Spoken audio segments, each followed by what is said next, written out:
오늘은 잘 아시는 것처럼 우리가 단기 선교 파송 예배와 함께 하나님 앞에 예배를 드리게 됩니다.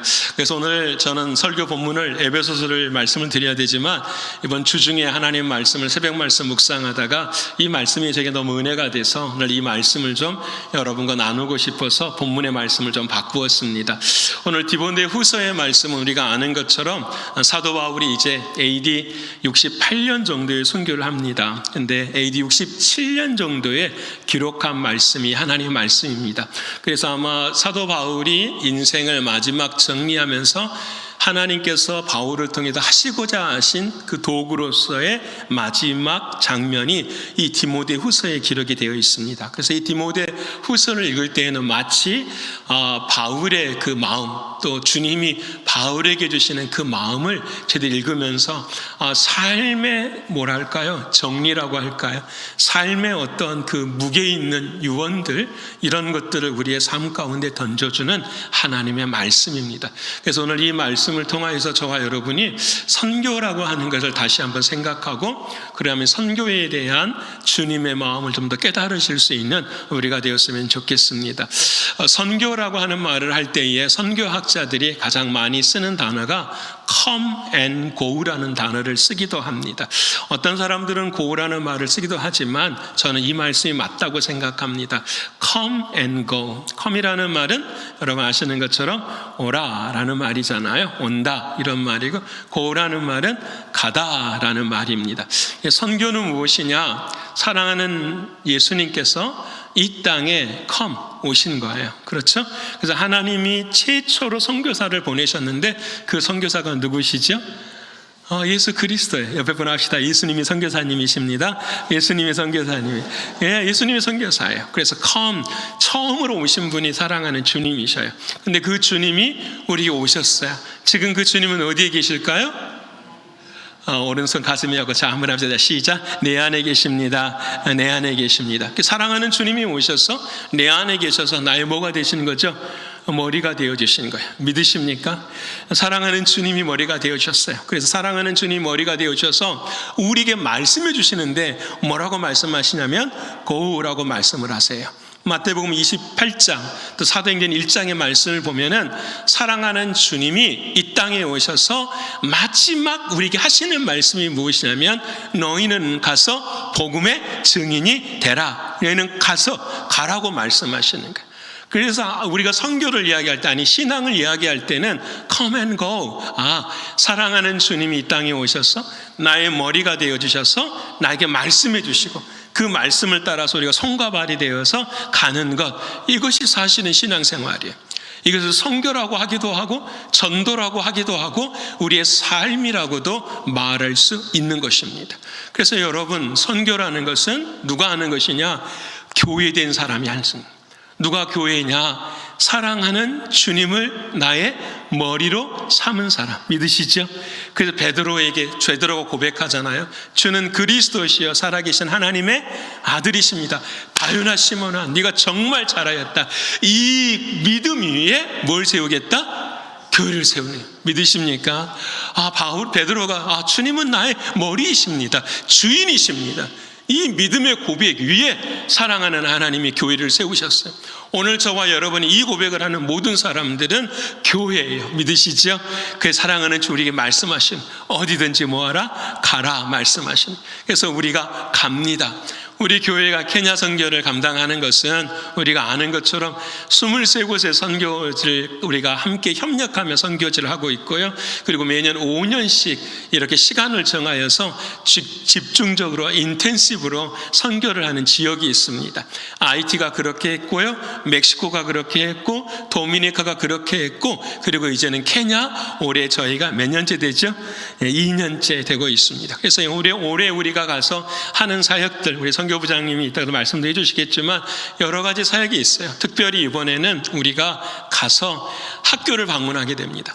학생들이 아직 방학을 하지 않았습니다. 그래서 우리가 직접 학교를 가서 교장 선생님 이하 그곳에 가서 우리가 첫 번째 하는 일이 그들에게, 학생들에게 복음을 전하는 일입니다. 그래서 VBS를 저희들이 하게 됩니다. 바이블 캠프를 하게 됩니다. 그래서 두 군데 학교에 저희들이 바이블 캠프를 하게 되고요. 바이블 캠프가 하는가 동시에 옆에서 이제 그 아이들에게 의료적인 측면이 필요하면 의료사회가, 혹시 안경이 필요하면 안경사회가, 혹시 몸에 이상이 있어서 침이 필요하면 한방사회를 같이 이렇게 합니다.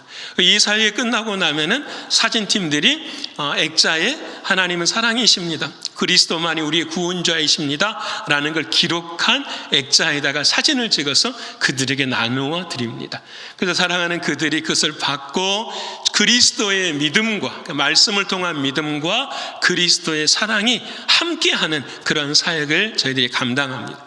이번에 특별히 저희들이 해야 될 사역 중에 특별한 게 두 가지가 있는데, 한 가지는 건축을 하시는 분들이 가십니다. 그래서 선교사님께서 우리에게 부탁하신 것이 시멘트로 도로를 좀 만들어 달라, 길을 좀 만들어 달라. 그래서 그 길 사역을 아마 건축 사역을 저희가 하게 될 것이고요. 또 한 가지 사역은 여러분들이 많이 협력해 주셔서 웨딩 사역을 합니다. 여러분, 웨딩 드레스가 9벌 정도가 도네이션을 받아도 저희들이 이걸 다 가지고 가서 결혼식을 하지 못하고 결혼한 사랑하는 이들을 위해서 웨딩식을 합니다. 여러분, 웨딩식을 하고 그리고 웨딩 포토를 찍어줍니다. 작은 사진이 아니라 이번에 프린터기를 크게 준비해 가지고 가서 그곳에서 직접 사진을 찍고 액자까지 저희가 준비해 가지고 가서 그 액자까지 해서 그들에게 정말 가정의 중요성을 하나님의 은혜 가운데서 하나님의 열매를 맺고자 합니다. 이러이러한 사역들을 감당하면서 또 하나님의 은혜로 이번에 두 군데 학교 가는 곳 중에서 한 군데는 우리 교회의 성도님을 통하여서 3년 동안 그 아이들의 점심을 저희가 섬기기로 또 그렇게 되어 있습니다. 그래서 모든 부분들이 하나님이 도와주시는 하나님의 역사고 사랑이에요. 이것을 한마디로 하면 다른 것 없어요. 사랑하는 주님이 우리에게 오셨고 그 주님이 가라고 말씀하시니까 온 교회가, 우리가 연초에 계획을 세우고 지난 상반기 동안 모든 선교회 회원들이 으쌰으쌰 하면서 여기까지 왔어요. 그래서 이 사랑의 열매를 가지고 저희들이 함께 가서 그곳에 열매를 나누어 드리고 하나님께서 그 열매를 이루시고 거두실 줄을 믿습니다. 그래서 오늘 참 복된 자리에 저와 여러분이 함께 서게 되어 있습니다. 그럼 한 가지 질문이 돼요. 왜 케냐일까라는 생각을 많이 하게 됩니다. 멀기도 하지요. 여기서 14시간 이상 비행기를 타고 가야 되는데 멀기도 한 그곳입니다. 근데 왜 그곳에 우리가 조금 마음이 그렇게 하나님께서 우리들의 마음을 감동시키셨는가? 저는 이 지도를 보면은 여러분들이 이해가 되리라 생각합니다. 이 지도를 보시면 이게 아프리카 지도입니다. 여러분 아시는 것처럼 케냐는 이쪽에 있습니다. 이곳이 케냐입니다. 근데 여러분, 이 사진은 2020년에 나와 있는 사진인데 아프리카의 종교의 분포입니다. 여기에 있는 푸른색은 뭐냐면 메이저리티 무슬림이에요.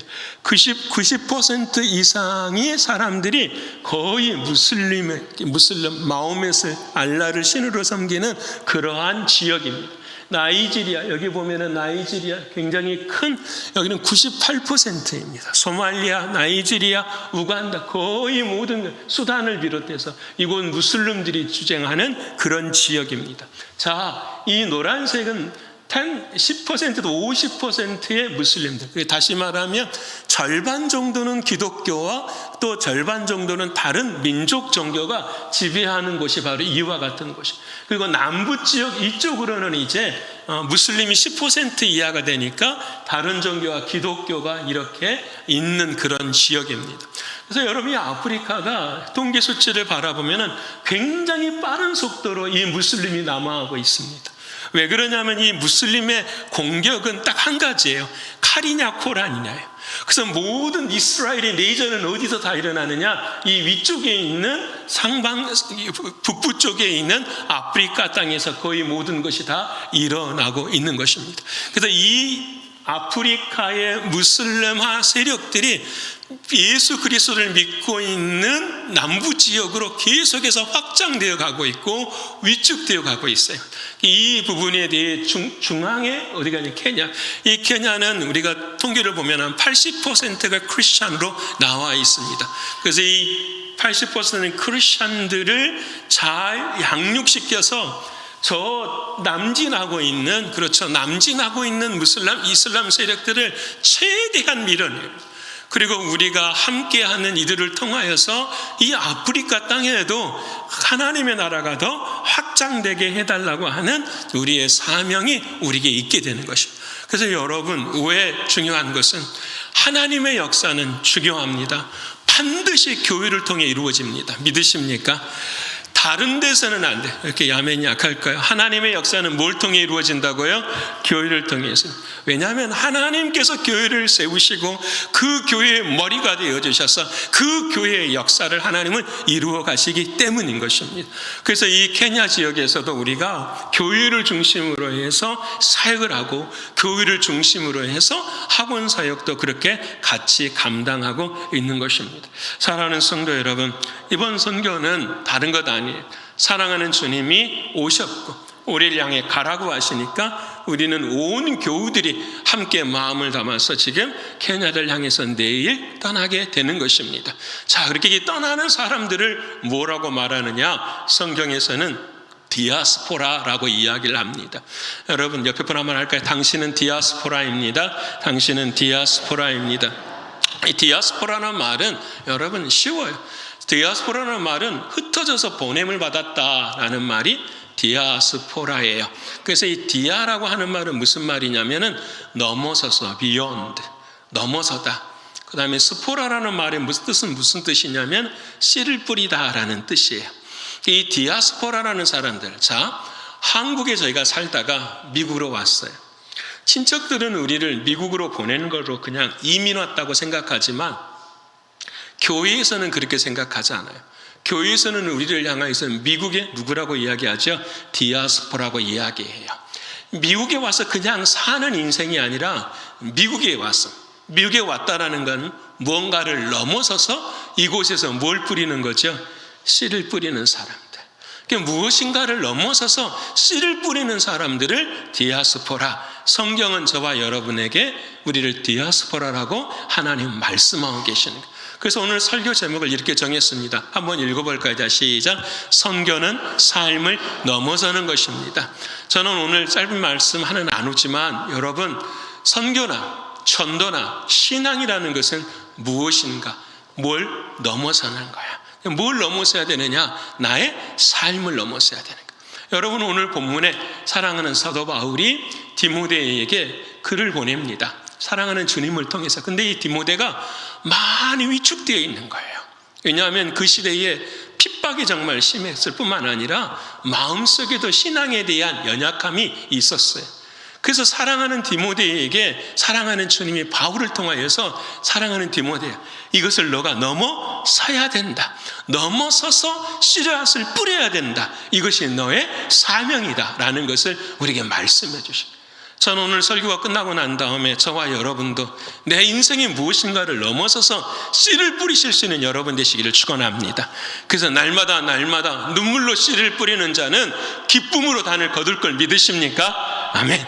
이 기쁨을 누리실 수 있기를 원합니다. 그럼 첫 번째, 바울이 움츠려져 있는 디모데에게 무엇을 넘어서라고 말씀하시는가? 우리 9절의 말씀 같이 한번 읽어볼까요? 9절입니다. 시작. 하나님이 우리를 구원하사 거룩하신 소명으로 부르심은 우리의 행위대로 하심이 아니요 오직 자기의 뜻과 영원 전부터 그리스도 예수 안에서 우리에게 주시는 은혜대로 하심이라. 아멘. 사도 바울이 이제 11절에 이런 말씀을 해요. 나는 선포자다, 사도다, 교사다, 이런 말씀을 합니다. 나는 하나님이 씨를 뿌리는 사람으로 만들어줬어. 그런데 중요한 게 씨를 뿌리는 사람들이 교회 안에 많이 있는데 그 교회 안에 있는 사람들 중에 어떤 사람은 넘어서는 사람이 있고 어떤 사람은 넘어서지 못하는 사람이 있다라는 거예요. 이게 나뉘어진다라는 거예요. 그래서 오늘 9절의 말씀에 왜 넘어서지 못하는 자와 넘어서는 자의 차이가 무엇인가를 가르쳐줘요. 그게 9절에 오늘 본문 말씀에 뭐라고 말씀하시냐면 우리의 행위대로 말씀하세요. 넘어서지 못한 자들의 특징은 무엇이냐면 우리의 행위 안에 갇혀있기 때문이라고 말씀하는 거예요. 우리의 행위대로라는 말은 무슨 말이냐? 내 자신이 주인되어 살아가는 거. 내 중심이 주인되어 살아가는 사람들을 나의 행위대로 살아가는 사람들이라고 말씀하는 것입니다. 여러분, 그 당시에 디모데가 살 때가 바울이 누구에 갇혔냐면 네로 황제가 있었던 거예요. 그 네로 황제가 우리가 잘 아는 것처럼 얼마나 포악했냐면 딱 이 시대에 로마시에 불이 났었어요. 이 로마시에 불이 나서 모든 사람들이 위험해지니까 이 정권 자체가, 황제의 정권 자체가 흔들린 거예요. 이 네로가 어떻게 이 정권을 안정시킬까 하다가 시선을 밖으로 돌리는데 누구한테 돌리느냐면 그리스도인들한테 돌리는 거예요. 이 로마의 대화재가 누구로부터 일어났다? 그리스도인들로부터 일어났다. 그래서 그리스도인들을 잡기만 하면 어떻게 해요? 다 죽여버리는 상황이 되는 거예요. 여러분, 이런 시대의 아픔이, 상황의 아픔이 그들 안에 있으니까 신앙이 어떻게 되느냐면 여러분, 밖으로 넘어서는 신앙이 아니라 안으로 들어가는 신앙이 되어버리는 거예요. 자, 첫 번째, 나만 교회 다니고 구원받으면 돼. 나만. 전도라는 것은 꿈도 꾸지를 못해요. 여러분, 제가 기도하다가 갑자기 케냐를 생각하다가 이 장면이 떠오르더라고요. 제가 아주 오래전에 두바이를 선교,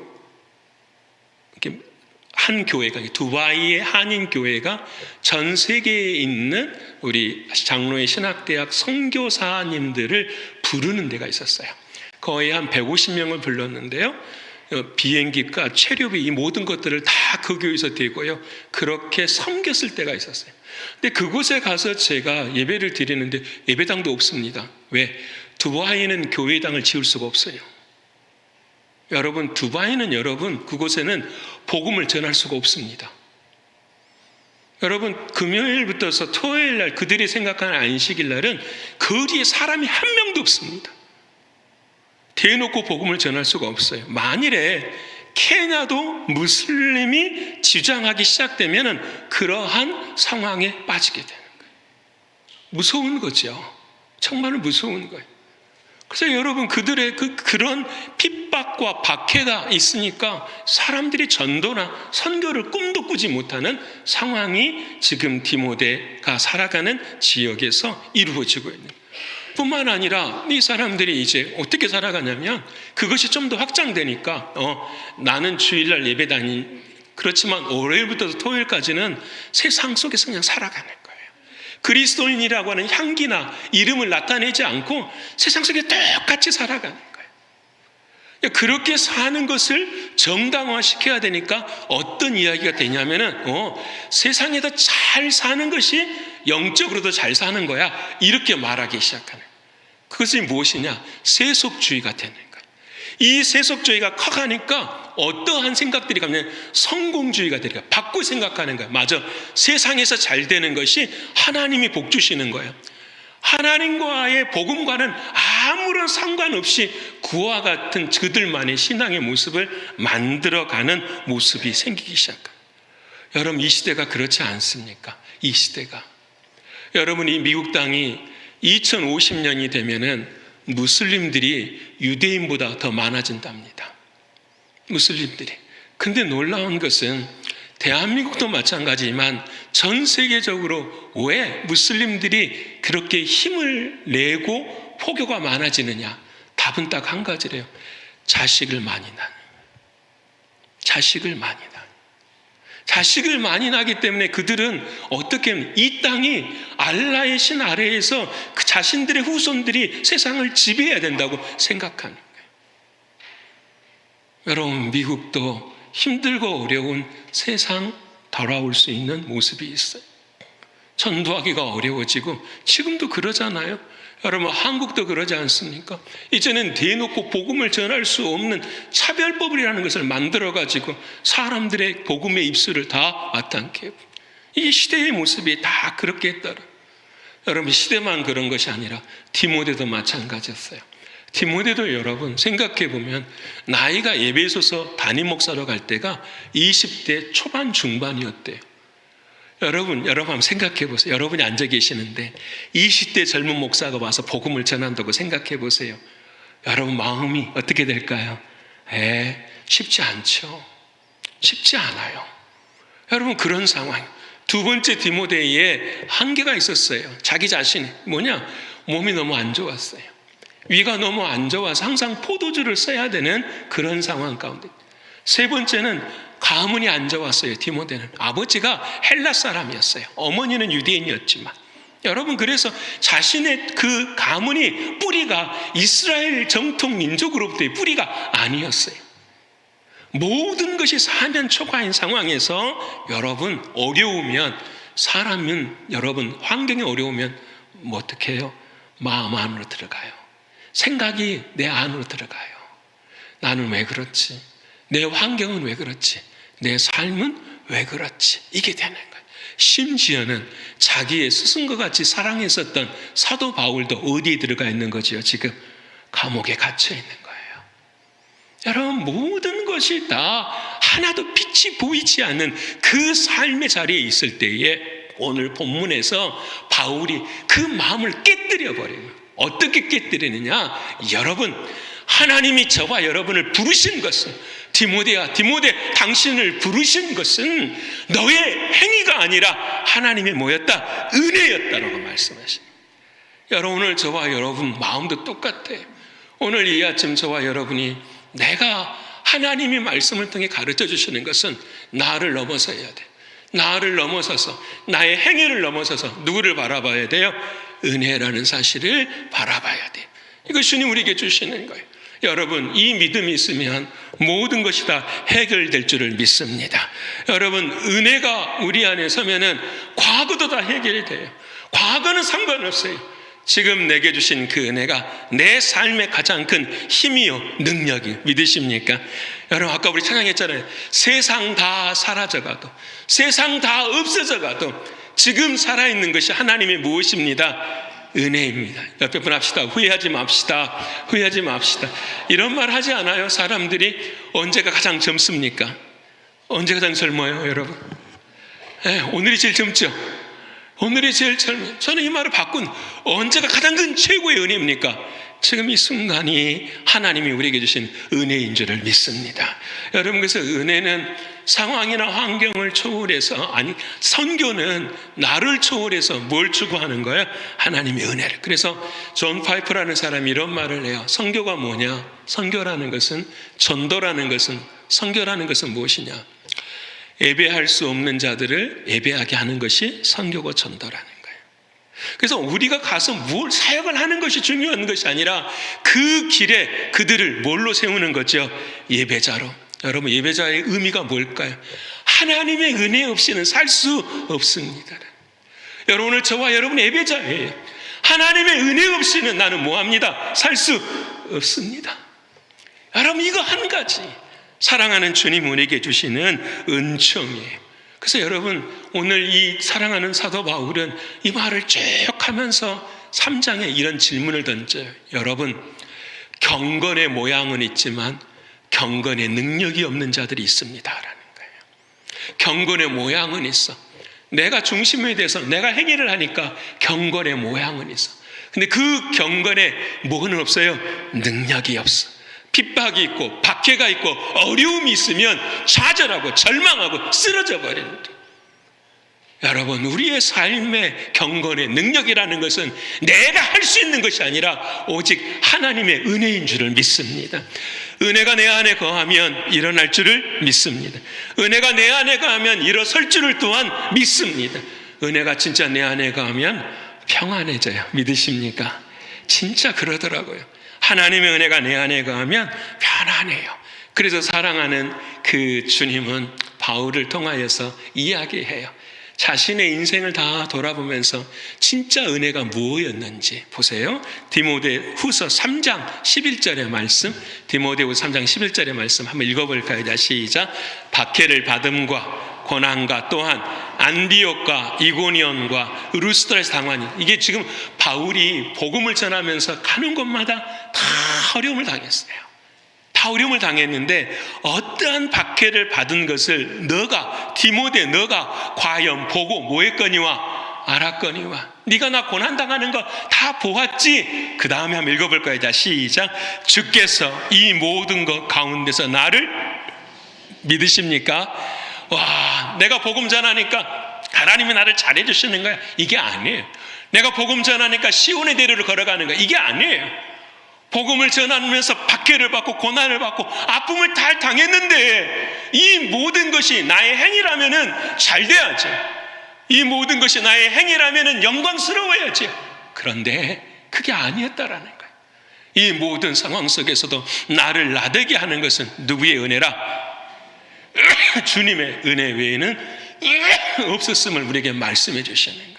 오늘 바울의 죄송합니다. 바울의 고백에 바울의 고백에 저도 이 말씀을 묵상하면서 그런 생각이 들더라고요. 하나님, 정말로 우리가 초라하게 느껴질 때가 있지 않나요, 여러분?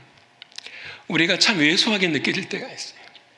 인생이 다시 한번 말하면 영적으로 가난하게 느껴질 때가 있어요. 여러분, 이때에 내 자신을 바라보면 힘이 없는데 기도하면 주께서 뭐라고 하시죠? 내가 너와 함께한다. 내가 너를 사랑한다. 내가 너를 불렀다. 말씀하신 믿으십니까? 여러분, 항상 그 은혜가 제 마음 가운데 찾아와요. 오늘 이 아침에 설교도 정말 그래요, 여러분. 여러분, 이번 주 설교 준비해야 되지. 케냐 가서 해야 될 설교 준비해야 되지. 갔다 와서 수요일부터서 수요일 예배, 목요일 새벽기도 다 준비해야 되지. 머리가 정신이 하나도 없습니다. 아무것도 없고. 그래서 일부 예배는 막 벅벅거렸어요. 왜 그럴까요? 지금도 좀 그렇지만 다 못 외웠거든요. 다 못 외웠어요. 그래서 말이 꼬이기도 해요. 그런데 한 가지는 딱 하나, 하나님, 내가 왜소하고 내가 연약할 때에도 나에게 하나님의 은혜는 이어집니다라는 거예요. 우리는 오해할 때가 있어요. 우리는 내가 잘해야 하나님이 주시는 은혜를 누릴 수 있다고. 그럴 수 있어요. 근데 진짜 은혜는 내가 연약하고 내가 못할 때 하나님이 나에게 찾아오시는 그 은혜.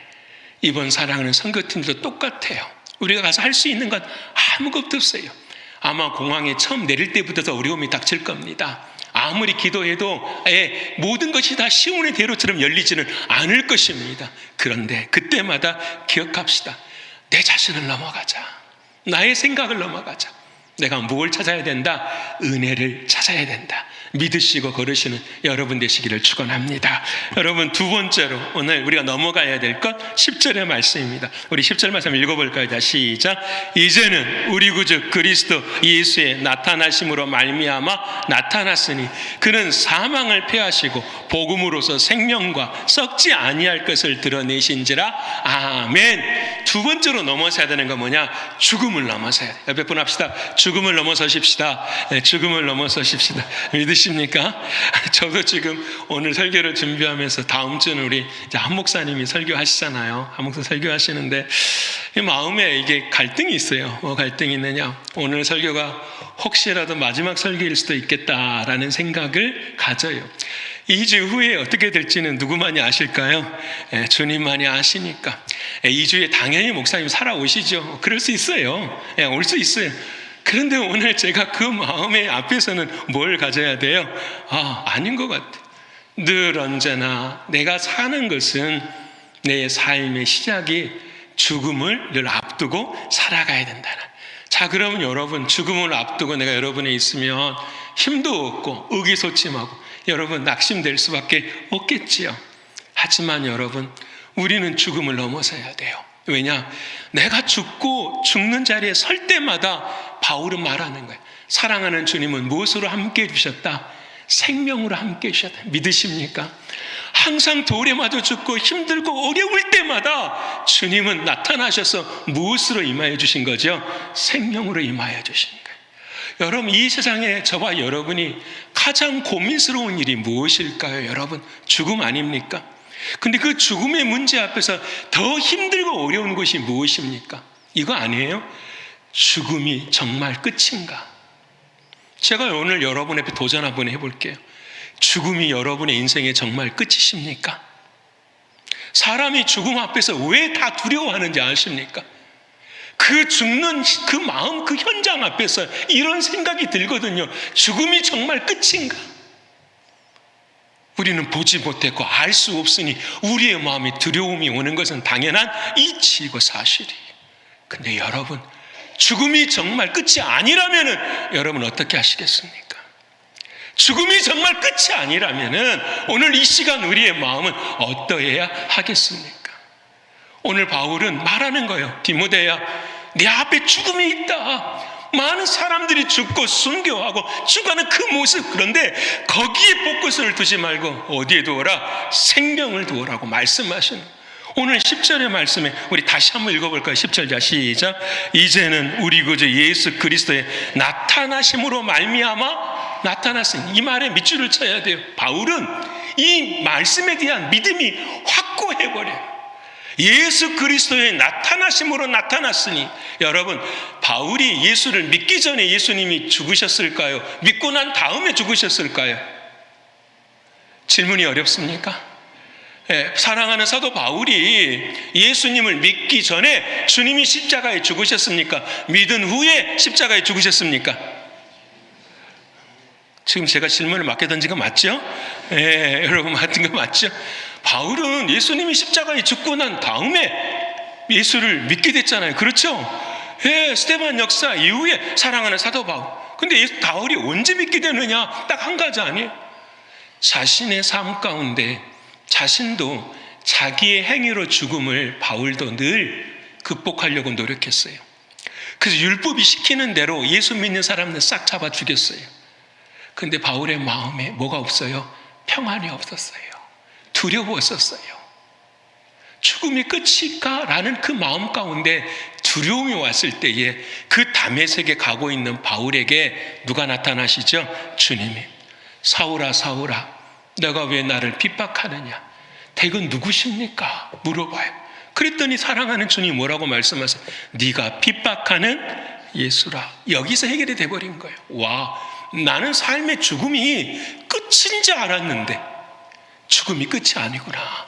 그 죽음이라는 그 다음에는 여러분, 허상이 있는 것이 아니라 뭐가 있다? 현실이. 죽음을 넘어선 현실이 있구나. 그 현실이 무엇이냐? 죽은 자가 다시 사는 하나님의 나라, 생명의 역사를 경험해. 그래서 바울이 이 이야기를 하는 거예요. 이제는 우리 구주 예수의 나타나심으로 말미암아 나타났으니, 죽어서 영원히 사라진 주님이 아니라 생명으로 함께 하신 그 주님이 우리와 함께 하십니다. 이것이 생명을 고백하는. 그 사랑하는 여러분, 전도나 선교는 죽음의 자리에 있는 이들에게 뭘 전하는 거죠? 생명을 전하는. 그 생명은 누가 생명일까요? 누가 나타나셔야 돼요? 예수 그리스도. 믿으십니까? 저는 기도해요. 이번 선교 사역을 위해서 누가 나타나셔야 돼요? 예수 그리스도가 나타나셔. 죽어가는 모든 이들에게 생명의 주인이 되신 누가 나타나셔야 돼요? 예수님이 나타나. 믿으십니까? 여러분, 이 예수가 나타나기 위해서는 육신의 일이 아니에요. 나의 행위가 아니에요. 나의 노력이 아니에요. 뭐 해야 될까요? 기도해야 되는 거죠. 영의 일이에요. 그래서 사랑하는 성도 여러분에게 당부하고 부탁하는 거예요. 여러분, 기도해 주셔야 됩니다.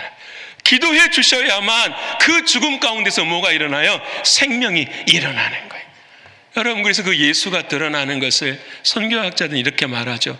미시오 데이다, 이렇게 말해요. 미시오 데이 또는 미시오. 미시오라는 말이 무슨 말이냐면 미션이라는 말이에요. 선교, 보내다. 데이, 하나님이 보내시는 것. 이것이 뭐다? 선교라고 이야기하는 거예요. 사랑하는 여러분, 하나님이 하시는 걸 믿으십니까? 여러분, 저 케냐 땅을 하나님께서 저 아프리카 땅을 만들어 놓으셨어요. 그리고 뭐라고 말씀하셨을까요? 뭐라고 말씀하셨어요? 이렇게 말씀하지 않으셨어요? 생육하고 번성하라. 땅을 정복하고 땅을 모아라. 다스리라. 누가요? 예수 믿는 하나님의 자녀들이에요. 빛이 되시는, 생명이 되시는 예수를 아는 하나님의 자녀들 향해 말씀하시는 거예요. 생육하고 번성하라. 땅을 정복하라. 땅을 다스리라. 근데 지금 저 아프리카의 절반은 누가 다스리고 있는 거죠? 이슬람의 사단의 세력들이, 악의 세력들이 다스리고. 여러분, 오늘 그 일을 하나님은 하시기를 원하셔서 누구를 보내시는 거죠? 우리 신광교회를 보내시는 거예요. 믿으십니까? 여러분께서 매일매일 순간마다 이 생명이 자랄 수 있는 은혜가 있어야 돼요. 사랑하는 여러분, 죽음을 넘어서서 생명을 전하고 생명이 나타나지는 저와 여러분의 신앙 되시기를 축원합니다. 이제 마지막으로 성경은 오늘 본문 12절의 말씀. 자, 12절 말씀 한번 읽어볼까요? 자, 시작. 이로 말미암아 내가 또 이 고난을 받되 부끄러워하지 아니함은 내가 믿는 자를 내가 알고 또한 내가 의탁한 것을 그날까지 그가 능히 지키실 줄 확신함이라. 아멘. 이게 지난주 우리가 읽었던 새벽기도 말씀이었어요. 저는 새벽에 이 말씀을 읽으면서 이 말씀이 정말 가슴에 와 닿았어요. 이번 선교가 여기에 있구나라는 것을 깨닫게 돼요. 여러분 보세요. 바울이 이렇게 말합니다. 이로 말미암아 내가 또 이 고난을 받되 부끄러워하지 아니함은. 바울은 부끄러워하지 않는데 누구는 부끄러워하는 거죠? 디모데나 믿음의 사람들은 다 부끄러워한 거예요. 다 능력이 없다고 생각한 거예요. 모든 사람들이 다 바울이 감옥에 갇혀 있는 것을, 아니 내가 예수 믿는 것을 부끄러워하는 그런 삶, 오늘에 갇혀 살아가는 그런 모습. 근데 오늘 바울은 말해요. 여러분, 오늘 내가 갇혀 있는 것을 부끄러워하지 마십시오. 오늘을 뭐 해야 됩니다? 넘어서야 됩니다. 왜 넘어서야 됩니까? 마지막에 말해요. 그날까지 그가 능히 지키실 줄을 뭐함이라? 확신함이라. 내 인생은 오늘에서 끝나는 것이 아니라 뭐가 있다? 그날이 있어요. 옆에 분 합시다. 그날이 있습니다. 그날이 있어요. 믿으십니까? 우리가 32명이 가서 씨앗을 뿌려요. 온 선교 회원들의 마음을 가지고 씨앗을 뿌려요. 오늘 싹이 날지 않을 수 있어요. 그런데 우리는 믿어요. 그날까지 그가 능히 지키실 줄을 뭐합니다? 확신합니다. 믿으십니까? 여러분, 주님 말씀하십니다. 이렇게 말씀. 바울, 나는 뭐 했고 심었고 아볼로는 물을 주었지만 이걸 자라게 하시는 분은 누구십니다? 하나님이십니다. 믿으십니까? 여러분, 우리의 인생도 선교나 전도뿐만 아니라 내 삶을 한번 생각해 보십시다. 오늘 우리는 갇혀 있어요. 오늘 부끄럽고 오늘 감옥 가운데 갇혀있는 우리 인생 같아. 안 되는 것 같아. 근데 오늘 바울은 말합니다. 오늘 갇혀있는 것을 부끄러워하지 말라. 오늘 안 되는 것에 좌절하지 말라. 그날까지 그가 능히 이루실 줄을 내가 뭐한다? 확신한다. 문제는 뭐냐? 그분을 알아야 돼요. 그래서 그 위에 오늘 밑줄 쳐야 될 우리 기도의 제목이 있어요. 그 위에 말씀 읽어볼까요? 자, 시작. 내가 믿는 자를 내가 알고. 이 말씀이 너무너무 고마웠었어요. 여러분에게 도전합니다. 여러분이 믿는 자를 여러분은 아십니까? 여러분, 우리는 세상을 살아가면서 선교를 해도 선교의 방법이 더 중요합니다. 선교의 노하우가 더 중요하고 선교의 여러 가지 절차들이 더 중요해요. 이런 걸 더 중요하게 여깁니다. 근데 오늘 사랑하는 사도 바울은 말합니다. 내가 감옥에 있고 부끄러워. 그래서 사람들을 의지하는 상황이나 환경을 의지하지 않고 내가 믿는 것은 딱 한 가지다. 내가 믿는 자를 나는 뭐한다? 안다. 여러분과 저와 여러분이 믿는 자가 누구십니까? 예수 그리스도. 그분이 우리 주님이십니다. 그분이 어떤 분이십니까? 이 말씀을 읽으면서 누가 생각이 나냐면 다니엘이 생각이 나는 거예요. 다니엘이 여러분 사자굴에 들어가잖아요. 근데 들어가요. 그냥 안 들어가려고 발악하다가 끌려 들어가는 것이 아니라 그냥 들어가요. 왜? 하나님 앞에서 기도하면 죽을 줄 알고도, 사자굴에 줄이 들어갈 줄 알고도 그는 창문을 열고 하나님 앞에 3번 기도해요. 그리고 알고 들어가요. 여러분, 사랑하는 다니엘의 친구들이 풀물 속에도 들어가요. 왜 그럴까요? 하나님께서 그날에 나를 능히 지키실 줄을 알기 때문에. 여러분, 다니엘은 딱 한 가지 알고 있었거든요. 70년이 지나면 하나님께서 우리를 자유케 하시리라. 하나님이 우리를 뭐 하시리라? 살리시리라. 여러분, 오늘 저와 여러분에게도 질문하게 됩니다. 여러분이 믿는 자를 아십니까? 다시 말하면 주님은 나에게 어떤 분이십니까? 힘들고 어려워도 우리를 늘 사랑해 주시는 분, 고난 가운데 있어도 늘 우리를 위로해 주시고 우리가 잘못했을 때 때로는 탄식하는 마음을 가지고 우리를 인도하시는 분이 사랑하는 주님이십니다. 모든 것이 다 끊어지고 없다 할 때, 진짜 외로울 때에, 정말 외로울 때에 찾아와 주셔서 우리의 친구가 되어주신 분이 내가 믿는 예수 그리스도 우리 주님이에요. 오늘 바울은 그 말을 하고 있는 거예요. 내가 믿는 자를 나는 압니다. 내가 믿는 자를 나는 압니다. 사랑하는 성도 여러분, 오늘 저와 여러분 모두에게도 오늘을 넘어서서 그날을 사모하실 수 있는 우리가 되기를 축원합니다. 이제 말씀 마치고자 합니다. 선교는 주님이 오셔서 가는 것입니다. 여러분이 어느 자리에 있든지 가시면 돼요. 근데 그 가는 곳에 우리가 넘어서야 될 것이 있어요. 첫째는 내 자신을 넘어서서 하나님의 은혜를 사모하는 거예요. 내 삶의 죽음을 넘어서서 매일 나에게 나타나시는 그 생명을 바라보는 거예요. 오늘 나의 감옥의 현장에서 넘어서서 그날을 사모하는 거예요. 그래서 마지막 우리의 고백도 내가 믿는 자, 내가 정말 잘 알아.